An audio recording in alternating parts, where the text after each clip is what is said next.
We're looking at siding that is basically melted. If you put a barbecue next to your house, that's what you'll get.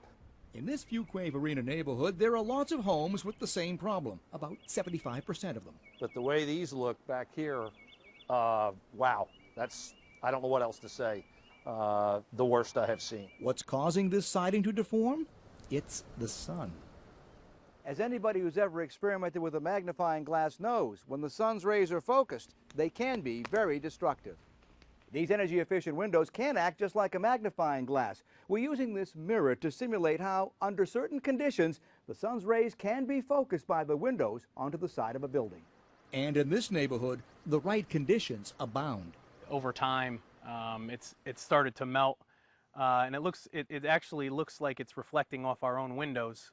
As our mirror's reflection shows, the warping follows the sun's path across the sky and can occur anywhere based on a home location and season. On the grass, right where the infrared camera is focused, is basically 10 degrees hotter than a few inches to the left. Jeff Zender's been a home inspector for over a decade. We asked him to help investigate the problem, and he was surprised by what he found. I just did not expect this volume of a concentration of the heat coming off of different windows. I just didn't expect it. See, look, Matty, your flowers started to grow. When Matt Scruggs and his wife purchased this home, they were looking for a nice place to raise the family they wanted.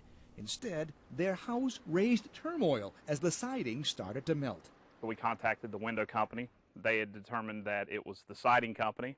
So we went back and forth with them for a little bit until both of them finally came out to say that it was an act of God and that neither one of them would cover it. This is a new piece of siding that would replace the damaged siding. Matt had all the melted siding replaced. We just decided to pay for it to be fixed on our own, thinking that maybe it was just in the siding. And as you see, we're going to have to replace it again. Building codes here require energy-efficient windows. This is not a problem just here in North Carolina. It's all 50 states.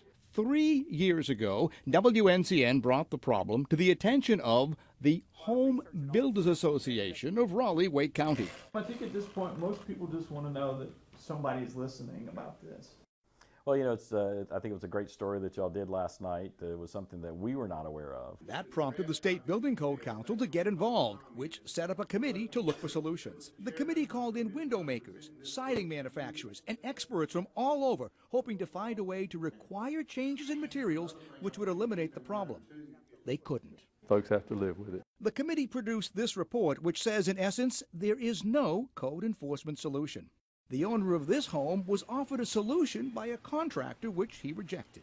He said that, you know, off the record, if that we wanted that stuff to stop, we could get the windows replaced with non-low emission windows. And when we moved out, if there was a home inspection, they'd have to be replaced. But, you know, why should I have to do that? I would be willing to pay for my neighbor to have screens put on his windows if it meant to saving my house. But screens may not necessarily stop it, only slow it down. So for homeowners like Matt, there's only one solution. But why replace it unless you're getting ready to sell your house? I'm Steve Sbraccia, WNCN News.